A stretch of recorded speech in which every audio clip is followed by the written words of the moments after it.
वो स्टिचेस आपके लिए प्रॉब्लम खड़ी कर सकते हैं, लेकिन जो अगर आप वुंड को खुला छोड़ देंगे तो वो आपके लिए कभी मिर्गी का दौरा पड़ा है, तो ये सारी चीज़ें एक इंडिकेट करती हैं कि उसको अच्छी खासी हेड इंजरी हुई है। पैर या तो काटना पड़ जाता है या पूरी की पूरी टांग उनको खोनी पड़ सकती है।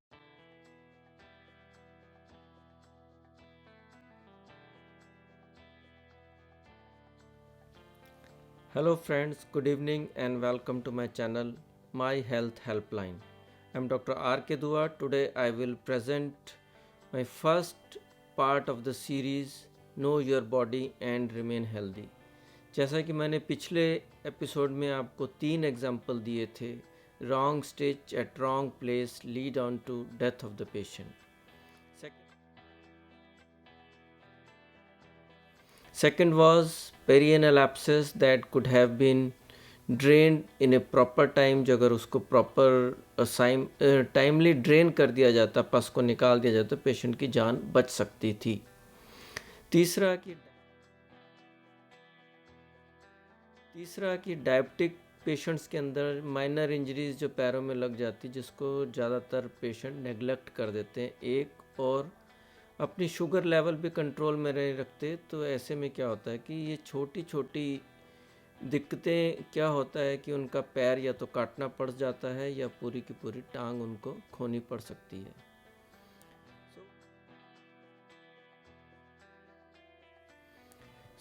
आज मैं जो आपके सामने बात करने जा रहा हूँ वो है ह्यूमन बॉडी की स्ट्रक्चर और फंक्शनिंग. तो स्ट्रक्चरली जो अगर आप जाने तो आपको सबको पता ही होगा कि जो बेसिक स्ट्रक्चर किसी भी लिविंग बीइंग का है वो एक लिविंग सेल है. तो कुछ सेल मिलके एक ऑर्गन बनाते हैं और कुछ ऑर्गन मिलके पूरी ह्यूमन बॉडी या एनिमल बॉडी, कुछ भी आप ले सकते हैं, तो एक बॉडी तैयार होती है.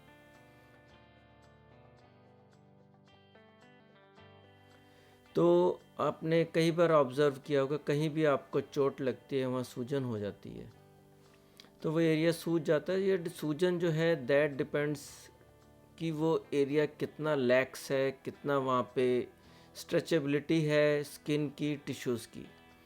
तो ये सब जो फ्लेक्सिबिलिटी, स्ट्रेचेबिलिटी, लूज टिश्यू है, तो वहाँ अच्छा खासा एडिमा हो जाता है. सपोज़ आपकी नाक पे, होठ पे या फेस पे कोई भी चोट लगे तो अच्छी खासी सूज जाती है.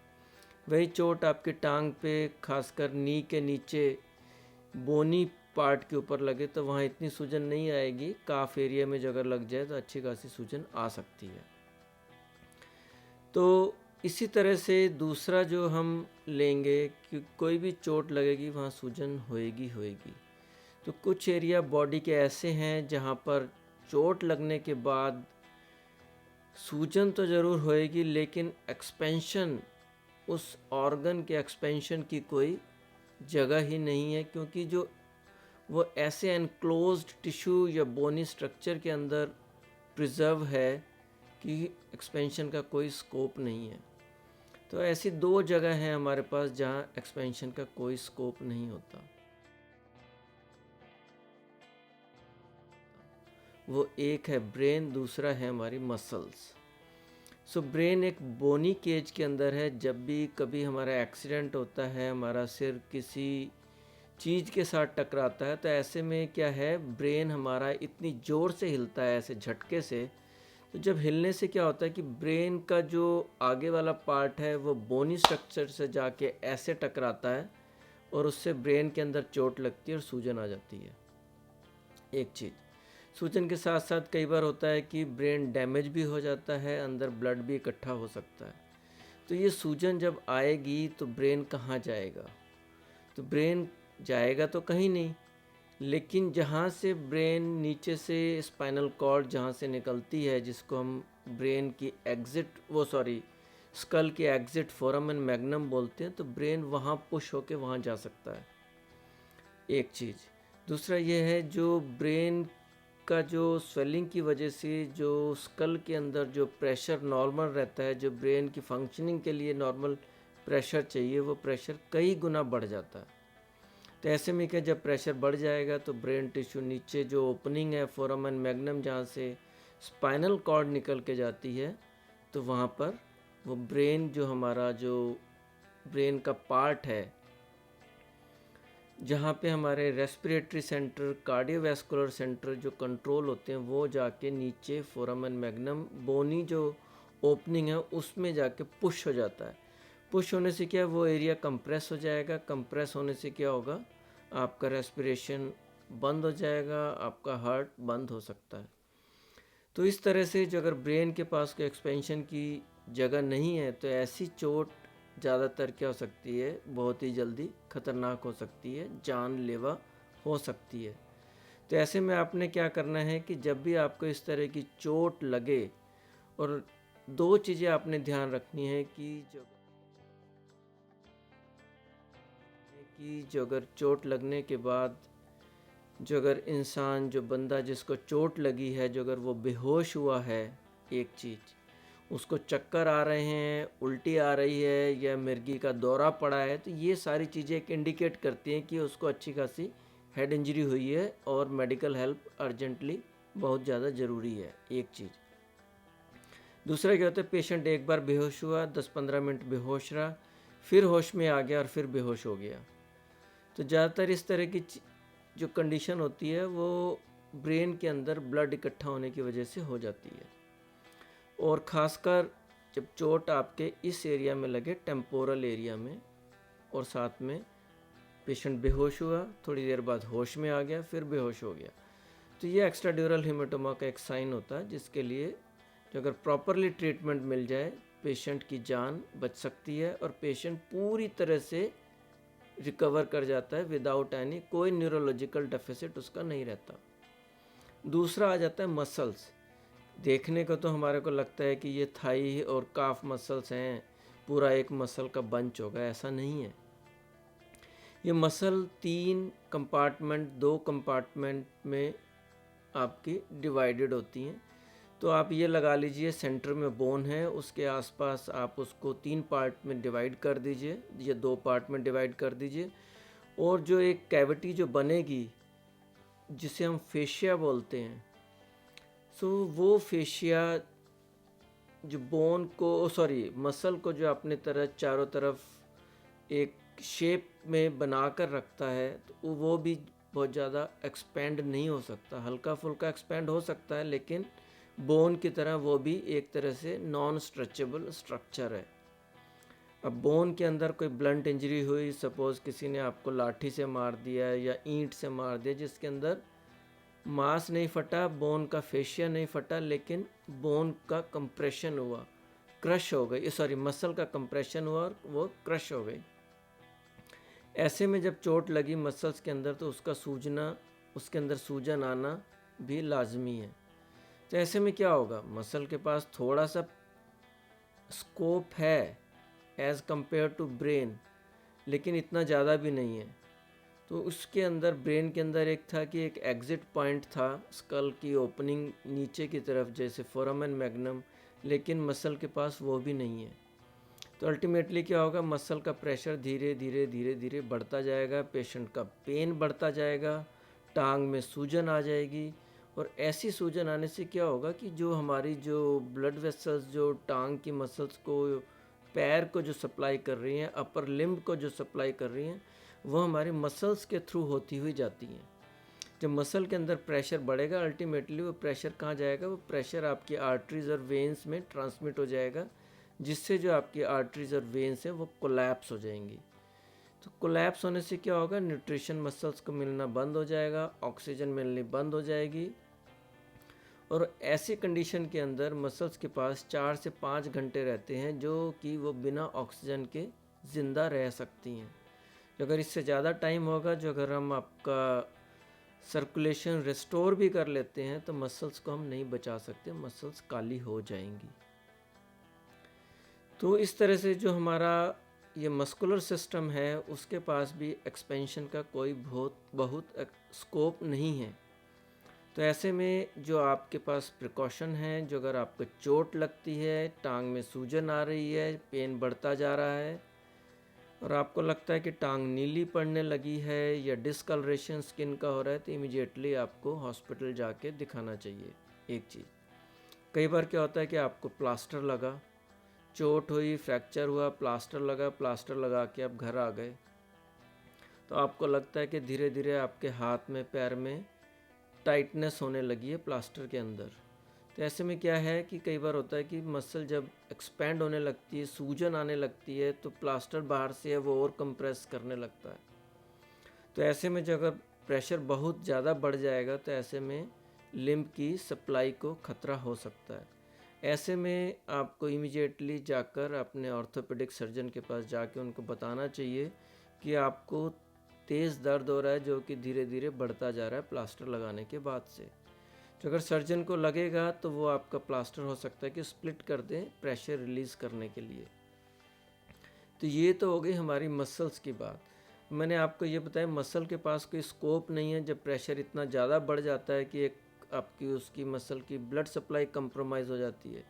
जो अगर आप हॉस्पिटल जाएंगे तो ऐसे में सर्जन लोग क्या करते हैं कि आपकी स्किन दोनों टांग की दोनों साइड स्किन काट देंगे, एक इंसिजन लंबा लगा देंगे। जो अगर नी से नीचे है तो नी से लेके एंकल तक, एक लेटरल साइड में बाहर की तरफ और एक अंदर की तरफ मीडियल साइड जिसे हम बोलते हैं। स्किन कटेगी, स्किन के नीचे का टिश्यू कटेगा, फिर आपका फेशिया मसल फेशिया आएगा, फिर हम उसको स्प्लिट कर देंगे।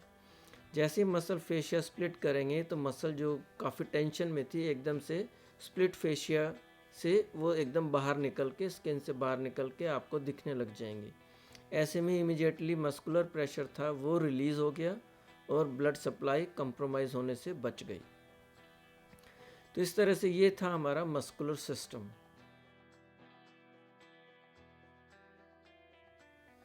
अब आता है हमारा कार्डियोवैस्कुलर सिस्टम। कार्डियोवैस्कुलर सिस्टम बहुत ही इम्पॉर्टेंट सिस्टम है क्योंकि हमारी बॉडी को ज़िंदा रहने के लिए दो चीज़ों की ज़रूरत होती है, एक न्यूट्रिशन और दूसरा ऑक्सीजन। ठीक है, तो न्यूट्रिशन कहाँ से मिलेगा? हम जो खाना खाते हैं वो न्यूट्रिशन हमारी इंटेस्टाइन में अब्जॉर्ब होता है और अल्टीमेटली अब्जॉर्ब होकर वो ब्लड में जाता है, ब्लड से वो पूरी बॉडी में डिस्ट्रीब्यूट होता है।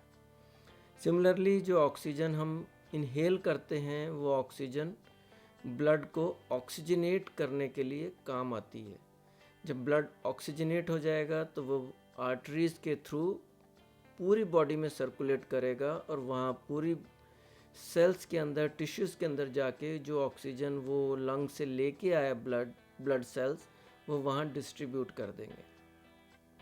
सिमिलरली अब ये तो हो गया कि आपने न्यूट्रिशन दिया, बॉडी ने खाना खाया, उसके बाद जो एक्सक्रीटरी प्रोडक्ट्स जो निकलेंगे, यूरिया हो गया, क्रिएटिनिन हो गया और बहुत तरह के केमिकल्स जो निकलते हैं, तो वो भी जो हैं अल्टीमेटली क्या होगा, वो भी सब सेलुलर स्ट्रक्चर ऑर्गन्स वो उन सब को सर्कुलेशन में रिलीज़ कर देंगे। अल्टीमेटली जो ब्लड है वो सारा वेस्ट मटेरियल लेके आपका कार्बन डाइऑक्साइड है तो वो लंग्स में ले जाएगा, वो हम एक्सेल करके बाहर निकाल देंगे।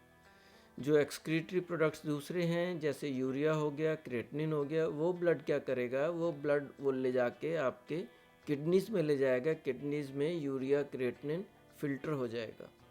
सिमिलरली आपके इलेक्ट्रोलाइट्स हैं जो अगर ज़्यादा होंगे तो किडनीज उनको एक्सक्रीट कर देगी और वो किडनी तक कौन लेके जाएगा, वो ब्लड लेके जाएगा। जो अगर आपके इलेक्ट्रोलाइट्स बॉडी में कम हो रहे हैं, जो अगर आप खाने से उसको ले रहे हैं तो किडनीज उसको प्रिजर्व करेंगी, उनका एक्सक्रीशन कम हो जाएगा।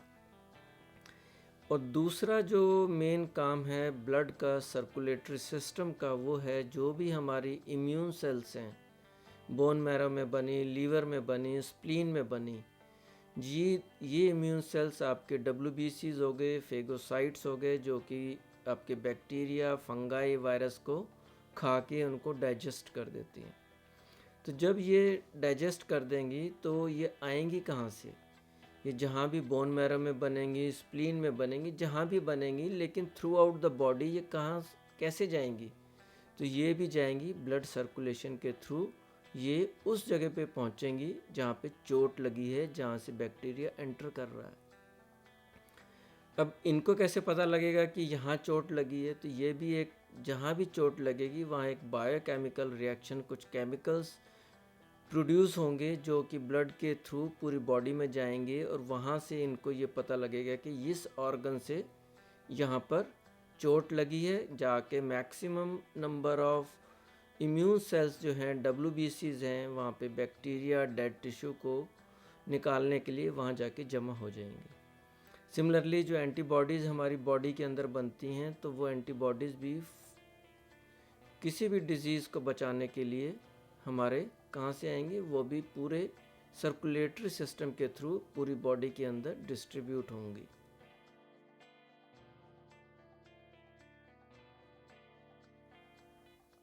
अब आ जाता है हमारा एंडोक्राइन सिस्टम।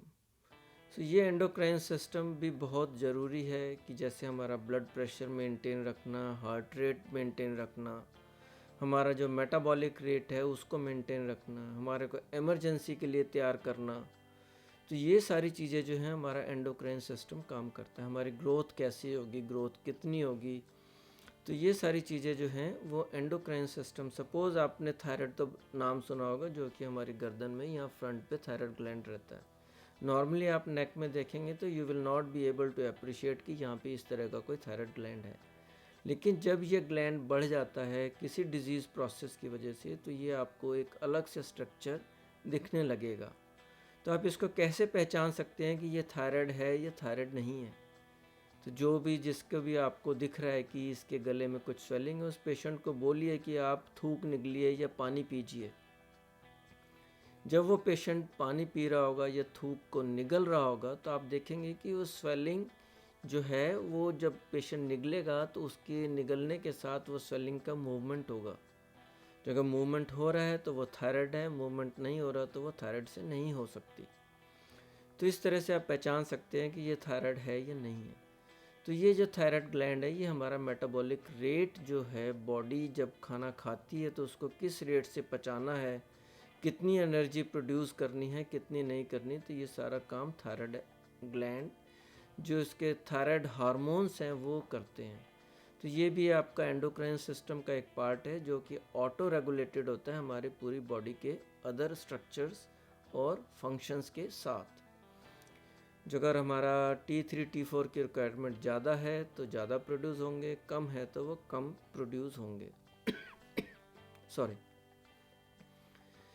इसी तरह से आपने देखा होगा कि जो हाइपोथायराइड जिनके अंदर थायराइड हार्मोन्स कम प्रोड्यूस होते हैं उनका वेट बढ़ने लगता है, क्योंकि मेटाबॉलिक रेट कम हो गया।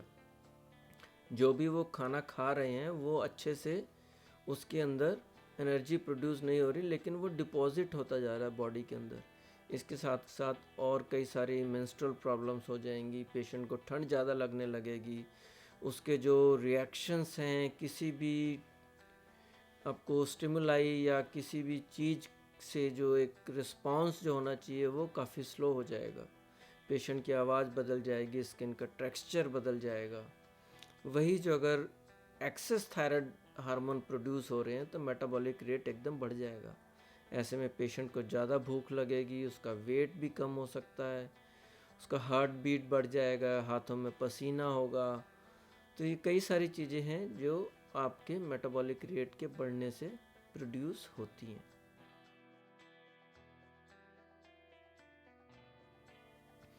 सिमिलरली अब आइए हमारा नर्वस सिस्टम जो है, नर्वस सिस्टम एक आपका पावर ग्रिड की तरह काम करता है। तो आपने देखा कि पावर ग्रिड से इलेक्ट्रिसिटी आपके घर में आई, आपके घर में जो इलेक्ट्रिसिटी है आपने जो अगर आपने मिक्सर ग्राइंडर को आपने एक प्लग लगाया सॉकेट में और उसको ऑन किया तो जैसे ही करंट मोटर में आएगा मोटर रोटेट करेगी और मिक्सर ग्राइंडर चलने लगेगा। तो मोटर बिना करंट के नहीं चल सकती। सिमिलरली जो हमारी मसल्स हैं वो जो उनका जो स्ट्रक्चर है, जो एक टर्जिड स्टेट है, जो एक कंटूर जो मसल्स मेंटेन करके रखती हैं, वो किस वजह से करके रखती हैं? वो इसलिए करती हैं कि उनको कंटिन्यूअस आपका इलेक्ट्रिकल इम्पल्सेस जो ब्रेन में जनरेट हो रही हैं या स्पाइनल कॉर्ड में जनरेट हो रही है, वो कंटिन्यूअस एक सप्लाई रहती है करंट की मसल्स को, जो उनका टोन मेंटेन करके रखती है। अगर सपोज़ एक मसल की आपकी नर्व सप्लाई काट दी जाए तो मसल एकदम फ्लैसिड हो जाएगी, उसके अंदर कोई टोन नहीं रहेगी। तो ऐसे में ना तो पेशेंट चल पाएगा, ना ही उसकी मसल जो अगर सपोज़ वो मसल एक्टिवली इन्वॉल्व नहीं है किसी मूवमेंट में तो वो मसल एकदम फ्लैसिड हो जाएगी, उससे रिलेटेड जो मूवमेंट होगा वो बहुत स्लो हो जाएगा। तो जो मसल का जो स्ट्रक्चर है, जो टोन है, that is mainly because of continuous electrical impulses that are being supplied to the muscles. अगर वो नहीं होगा तो मसल एकदम बेकार हो जाएंगी। तो जब आपको कुछ, आपका हाथ जो अगर आपको मूव करना है, आपको चलना है, तो आप सोचते हैं कि मुझे चलना है। चलते हैं, जैसे ही आप सोचेंगे तो ब्रेन से वो इलेक्ट्रिकल करंट जो है मसल्स को चलाने के लिए प्रोड्यूस होगा, और जो मसल्स रिस्पॉन्सिबल हैं चलने के लिए, मूवमेंट के लिए, वहाँ वो पहुँचेगा और मसल्स का मूवमेंट शुरू हो जाएगा। तो जैसे ही आप सोचेंगे कि अब मुझे रुक जाना है तो वो रुक जाएगा, क्योंकि मसल रुक जाएंगी, चलना बंद हो जाएगा, क्योंकि वहाँ से ब्रेन से इलेक्ट्रिकल इम्पल्सेस जो है, करंट जो है वो बंद हो चुका है। तो इस तरह से ये बॉडी का जो स्ट्रक्चर जो है वो हमारा काम करता है, जो फंक्शनिंग है। अब वही जगह मैंने आपको बताया कार्डियोवैस्कुलर सिस्टम, तो हर बॉडी का जो पार्ट है उसकी सप्लाई अलग अलग है। हेड एंड नेक की मैक्सिमम सप्लाई है, उसके बाद आपका लिम्स वगैरह हो गए, इंटेस्टाइन हो गई। तो इसी तरीके से जब आपका कोई भी इंजरी होती है तो बॉडी की जो रेजिस्टेंस पावर, इम्यून पावर जो होती है, वो भी डिफरेंट ऑर्गन्स की डिफरेंट होती है, because of regulated blood supply to that part. Head and neck में होगा तो उसका जो हीलिंग पावर है वो ज़्यादा होएगी, इन्फेक्शन से लड़ने की पावर भी ज़्यादा होएगी as compare to the lower part of the body. Thighs हो गया, लोअर लिम्ब हो गया, अपर लिम्स हो गया। तो क्योंकि उनके अंदर वैस्कुलर सप्लाई वैसे ही कम है, फैटी टिश्यू ज़्यादा है, फैटी टिश्यू की सप्लाई और भी कम होती है। तो ऐसी कोई इंजरी होएगी तो वहाँ पे आपको हीलिंग कम होगी। अब जो मैंने पिछले उसमें एक एग्जांपल बताया था कि एक पेशेंट को गंगा नहाने गया, उसको चोट लगी और उसने स्टिच लगवा लिए, और हफ्ते 10 दिन के बाद वो आईसीयू में पहुंचा और वहाँ जाके मर गया।